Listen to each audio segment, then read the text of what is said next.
Right, Jagan పై దాడి ఒక పక్కా plan ప్రకారం జరిగిన దాడి అంటున్నారు సజ్జల రామకృష్ణారెడ్డి. ఇది ఆకతాయిల చేసిన పని ఎంత మాత్రం కాదంటున్నారు. సీఎం జగన్ పై జరిగింది హత్యాయత్నం అంటున్నారు. గురి చూసి కొట్టారు, అదృష్ట కొద్దీ ప్రాణాలతో బయటపడ్డారంటున్నారు సజ్జల.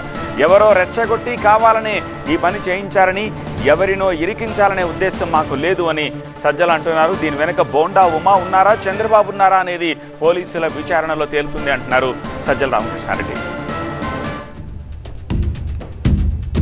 జరిగిన పద్ధతి కానీ, ఆ ఫోర్స్ ఎంత ఫోర్స్ఫుల్గా వచ్చింది అనేది కానీ, అది ఇద్దరికి తగిలి కూడా అంతే ఫోర్స్ఫుల్గా తగలడం అంటే ఇట్ ఈజ్ నాట్ ఎవరో ఆకతాయి చేసిందో, ఊరక గాల్లోకి విసిరిందో ఇచ్చేసిందో కాదనేది అక్కడ క్లియర్గా అర్థమవుతుంది. గురి పెట్టి కొట్టారు, అదృష్టవశాత్తు తప్పింది. మా అదృష్టవశాత్తు అది తప్పింది.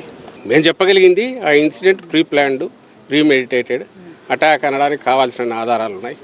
అది ప్రీ ప్లాన్డా ప్రీ మెడిటేటెడ్ అనే ఆధారాలు ఉన్నప్పుడు దానికి తగిన మోటివ్ ఎవరుకుంటుంది అనుకున్నప్పుడు పలానా వాళ్ళు ఉండొచ్చని భావించినాము.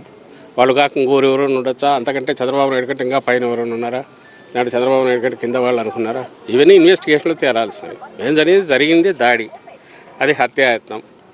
దానికి సంబంధించి ఎవరు బాధ్యులో వాళ్ళు పట్టుకునే ప్రయత్నం చేస్తే బాగుంటుందని కంప్లైంట్ ఇచ్చారు, వాళ్ళు ప్రయత్నం చేస్తున్నారు. ఇప్పుడు అక్కడ ఎవడో బయటకు వచ్చినప్పుడు ప్రతి ఒక్కరిని మీరు ఇరికించాలని చూస్తున్నారంటే అది సాధ్యమైంది. ఎవడైనా తప్పు చేసినోడు నన్ను ఇరికించాలని చూస్తున్నారంటే ఎంత దాంట్లో రేషనల్ ఉంటుందో, హేతుబద్ధత ఉంటుందో, దీనికి అంతే ఉంటుంది.